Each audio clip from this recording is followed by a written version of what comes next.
Hi everybody, thank you for joining us at today's webinar. My name is Alison Renwick. Softtech are running a webinar series to help you grow and improve your business. We'd like these webinars to be as interactive as possible, so ask you if you have any questions during the demo or the presentation to write these into the GoToWebinar questions box. And at the end of the demo, Murat will go through some of those questions and answer those that he can. So Murat is joining us today as our speaker. He'll be discussing how V6 addresses a range of complexities within windows and doors. Murat is a senior solutions architect here at Softtech. He's been with Softtech for over 15 years now, and he is based out of Turkey. He's worked in many positions throughout the company, working mostly with our implementation team during earlier years, and now working with our support and training. He plays an important role in our customer-facing customers, being a V6 specialist. And during this time here, Murat has worked on many of our key projects and with some of our biggest global customers. So thanks again for joining us on our webinar. And again, if you have any questions, type these in at the GoToWebinar questions box and we'll get to them at the end of the demo. So I'll hand over to you now, Murat. Yeah, thanks, Alison, for the intro. So I need to share my screen. Can you make me a presenter? Sure.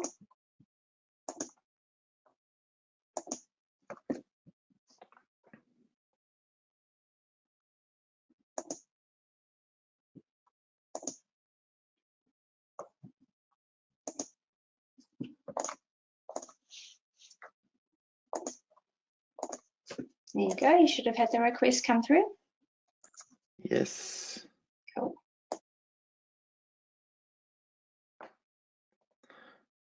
All right. Can you see the V6 screen?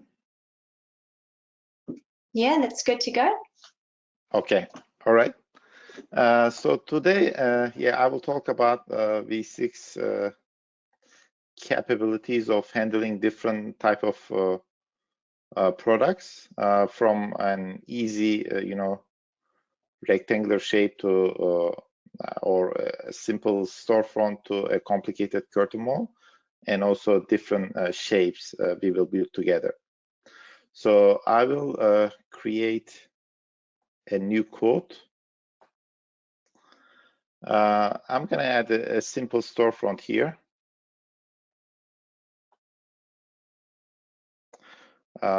If I do a cross section, this is the detail. Okay, how it looks like. Normally, as most of you probably aware, I can make this frame raked or curved easily in V6. Go here, put a curve height, and you can see the jointing automatically vertical run through matching. And also I can do that raked by just removing the constraint and make it, let's say, 60 inches. So you can see this is a curved and rake frame. V6 will calculate automatically the BOM and the cutting angles. You can see now these are dynamically coming from V6.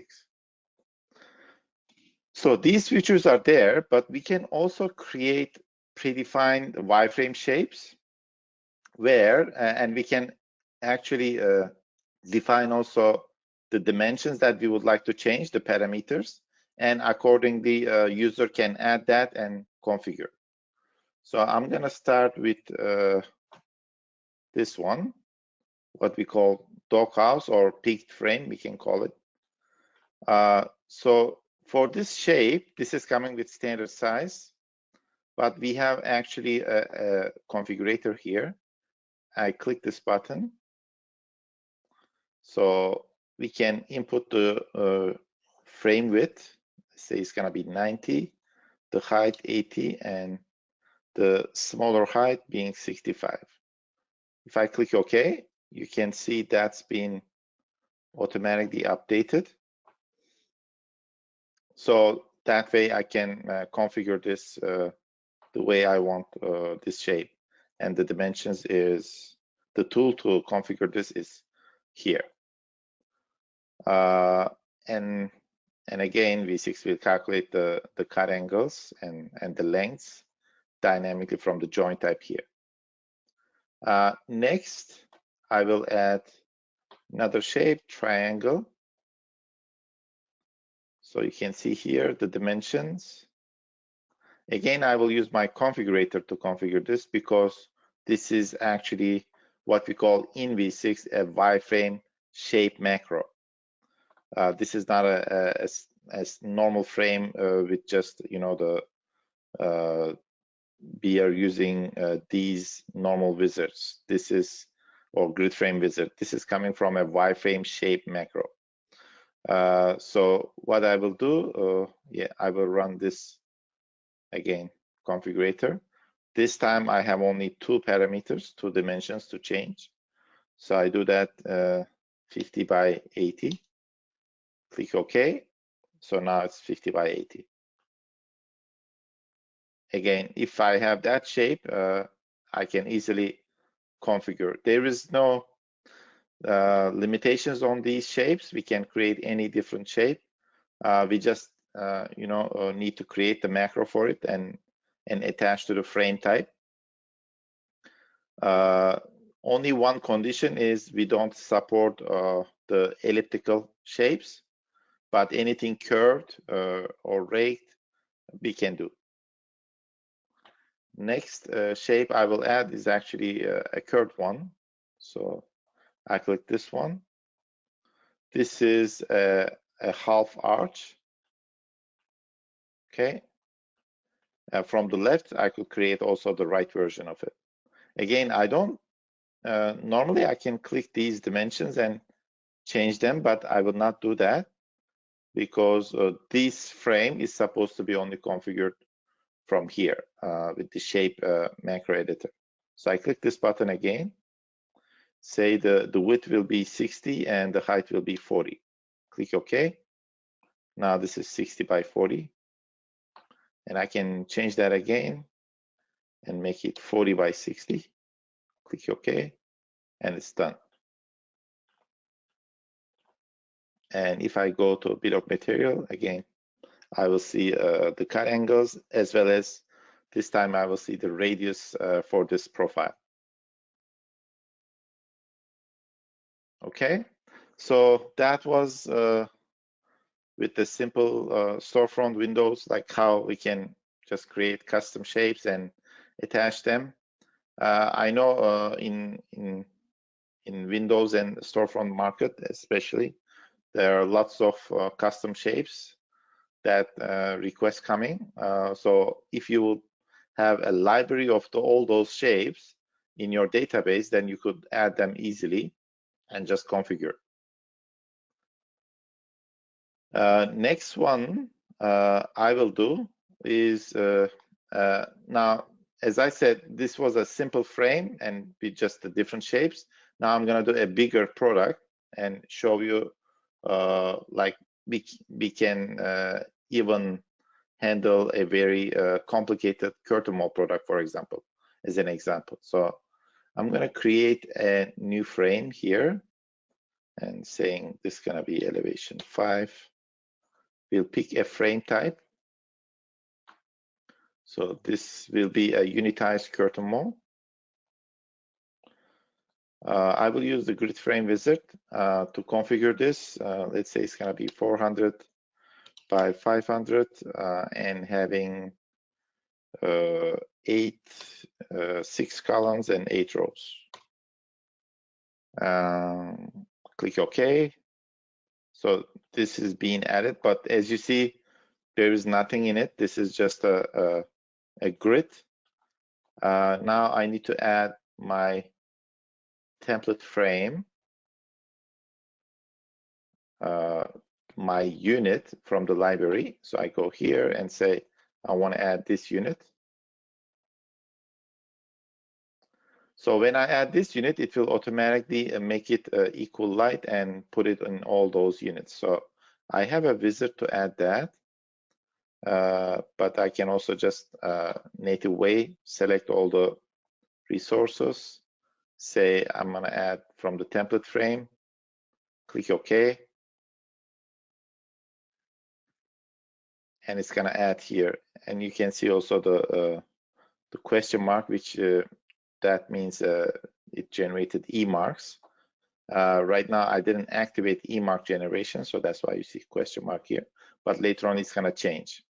So this unit for estimation, maybe you know the sizes are good and we can just release it. But when it comes to production, actually every detail matters. So later on you can open the same job and say that in this unit actually I need to have the bottom piece to be 15-inch to be locked. So then what you do, you come here and say refresh everything linked to that. If it was there were multiple elevations, all of them will be refreshed. So I go back here, see now this is being refreshed, and I can see that bottom unit being automatically the bottom light being updated. I will enable eMarks. So for fabrication, that's a key feature. So what V6 does now, every unit which is different, unique, it will create one different number. So I know that this unit is U1, U-1 is a unique unit with a separate BOM, and these 4 are actually same unit. So when I print my reports, I could just say I need the bill of material for U-2 and the quantity 4. So I can group them together. And all these units, they are you know, the same identical units. And automatically, it was here a formula that will automatically substitute the units and put the correct files. So if I go back here and make a cross section, you can see like on the left unit, actually I have male and female together, and on the right side I only have the male profile. So but at the middle I have one male, one female. So that's why we have different E marks for different positions, because actually the use number of profiles are different, and also the orientation is different. I could also attach an attribute and show that with an attribute how let's say I could say for the left gem I want a structural silicone glaze profile to come and change that option. So now since the subject is curtain wall, of course sometimes we may have a request that a shape is not uniform. It has a bit of slope, maybe. Not too complicated, but yeah, we still don't want to do in V6. We could achieve that as well. So I'm going to create a new frame. Pick again the same frame type. This time I will use this tool to import a 3D polyline drawing. So you can draw that in AutoCAD or any CAD software as a 3D polyline. There shouldn't be any weight for the profile, no thickness, just the individual points and lines. And you will understand when I bring that. So I click next, this button. You can see there are just points and lines in this drawing, and it's a 3D one. So I click next, import it, and then I go here and run the resource wizard.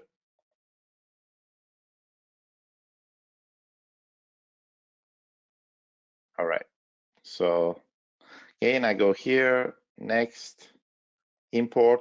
Actually, the material was already there. It's my mistake.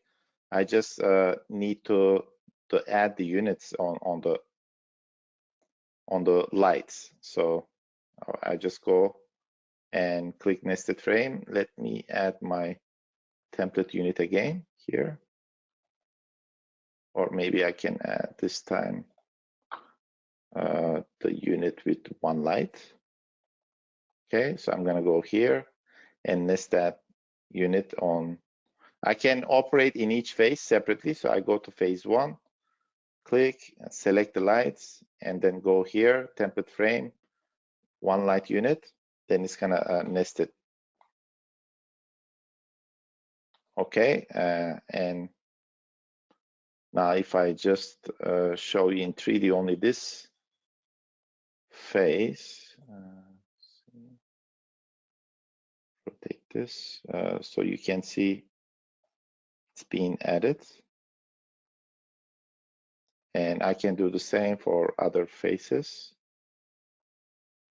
Go here, nested frame.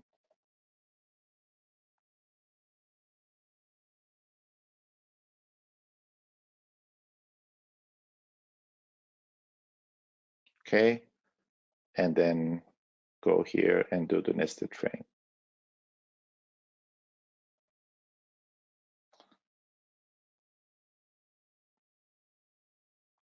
Okay, so my elevation is finished.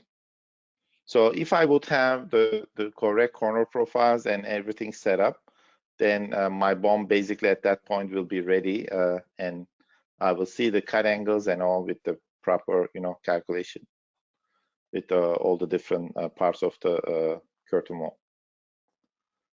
So this is how we can add a custom shape from V6, a 3D wireframe drawing import. I think that will be quite useful when you do a curtain wall design. We need to limit our import to a smaller chunk of the building. So this is not a high-rise building, so it's not a problem. But if you go to 30-40 floor and you want to input that in once, then it's not going to be the ideal thing to do in V6 because you're going to have some performance issues. So it's better to just import sections of the drawings and just put the materials in V6 and proceed. So the next thing I will do, I will show you a few products as well. So let's say there is a new product, and this is a frameless, like a glass frame, glass door. So most of the software actually, if there is something irregular, then it will stop operating and just you cannot do it. But in V6, we have ability to do any different type of shapes, and also if there is, let's say, you don't have to have a jam. There will be no mullion, no transom, just a silicone piece of in the middle. We can all achieve that because we are having a quite powerful and flexible tool. So this is a glass door which is configurable. So it has the overall width and height dimension that I can change. I'm going to change these. So if I just show you here, this is the vertical cut. And we have some options for this one. So I can change the bottom profile, make this one 12 and 15, for example.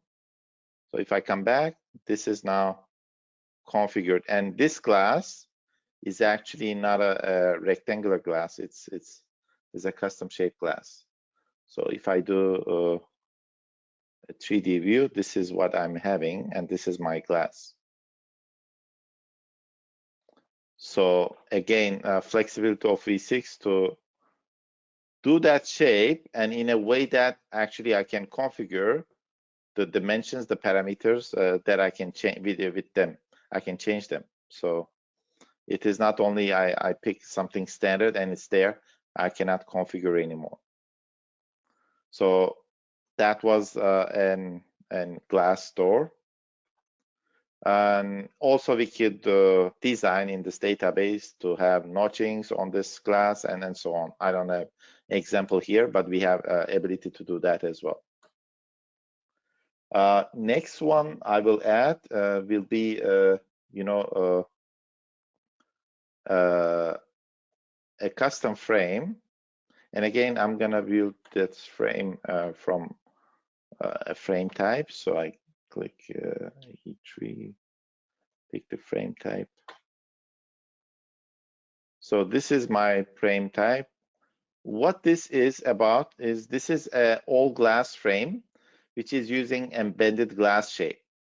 So again, there is a setup done in the software.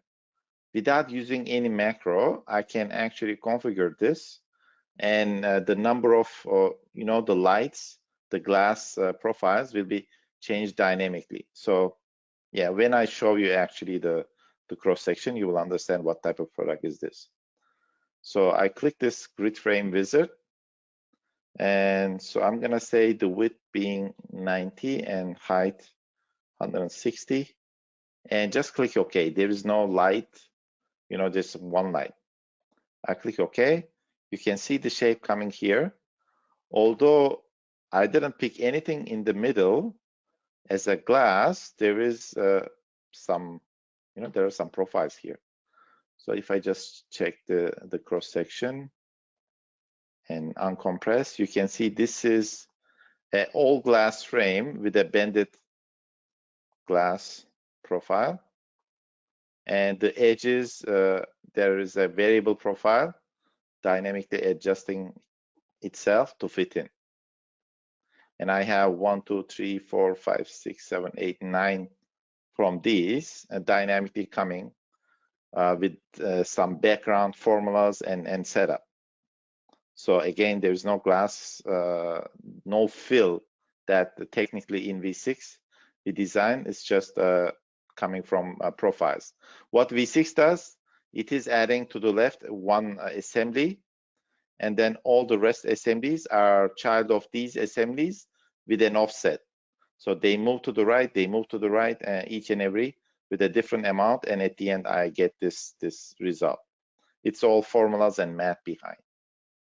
And if I just want to change the dimension, again, I make 100, click OK, and now I have one more, glass being added. I have now 10, I think, and if I do the cut, I'm gonna see the result again, and this dimension again dynamically changed the edges. So this was another shape that was possible. So I guess yeah, that's it for my presentation. Assuming you may have a question about those wireframe shapes we prepare and then import. I was planning to do a live demo, so I think we still have a time. So let me, Alison, can I configure that and just show it? Yeah, sure, go ahead. All right, so what I do, I will create a new drawing, okay? And this is AutoCAD Lite. So I start with from the 0, 0 position, ortho, so 100 inches. Okay, then I go up 50, then 20, then down 30, another 30, and then 40 up.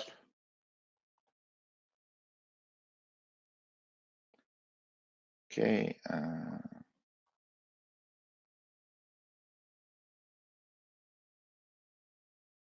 Okay, I input wrong.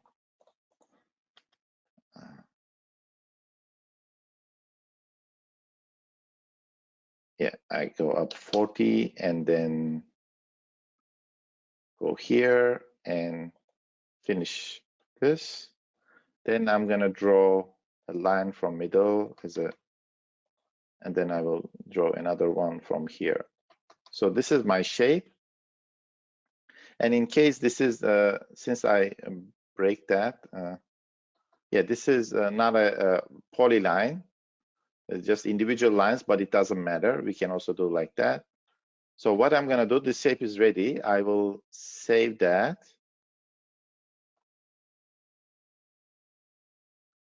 as say new shape, save it. Okay, and you can imagine I could do this in V6, but it will be lots of effort, right? I mean, this is not straightforward. I need to create the grid and remove some lights and then do a step frame and so on. So what I'm gonna do, I will create, I can just add my the storefront that I was showing you, this one, and click that import button again, right?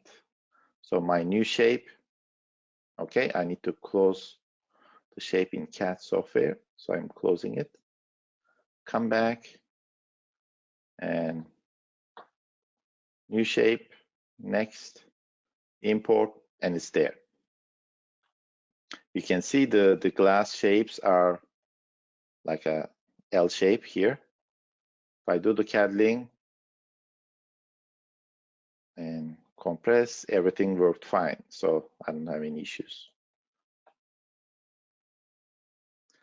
And the jointing works as if as it is designed in the wireframe, you know, the frame type.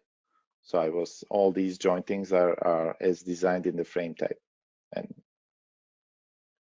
so that was a live demo of creating a custom shape in CAD and then import to V6. So that will give you a lot of flexibility and also save time because obviously you could do that shape much faster in the CAD package and then just import it. And it took me just 1 minute to do that shape in CAD software, and that's it. All right, so thank you for listening, and I'm ready for your questions if any. Great, thanks, Murat. So one question that came through out earlier in the response when you were just doing the standard storefront was, is it possible to edit the joint on the fly?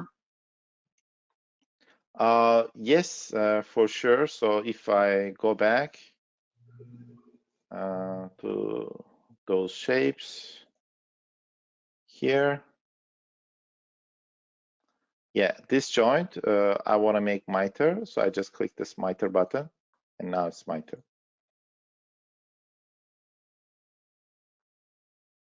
Or this one, I want to make miter, and it's done. We can change on the fly those joints. Cool. Another question that we had come through, do you need programming skills to do wireframe shape macros in V6? No, we don't need any programming skills, like just basic V6 macros. The rest is actually like depending on your math geometry skills, because what you do is you define the coordinates of each and every point and then create lines from those points in the code. That's it. And there is a structure for it that if I basically deliver you one wireframe macro example, you can just open that and understand the whole logic. And we can also provide you some document about it.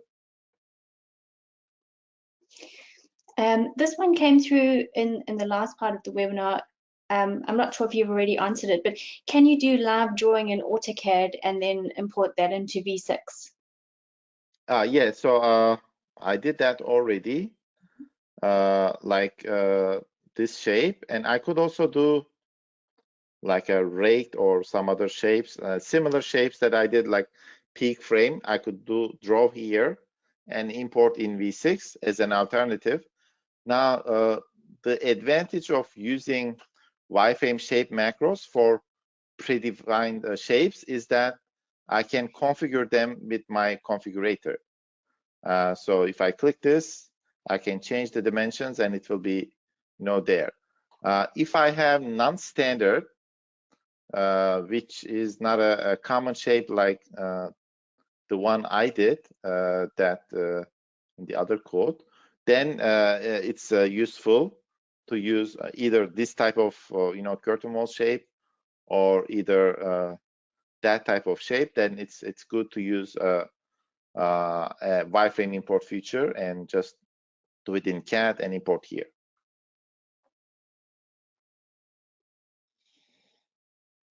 Right, I think we've gone a little bit over time, but that's probably all the time that we have for questions now. If you did have any questions that you wanted to have answered, or if you did have any requests for additional information, you can email us at marketing@softtech.com. Or you could go through to our website, softtech.com, and fill in either a demo form or contact our tech support or our sales team.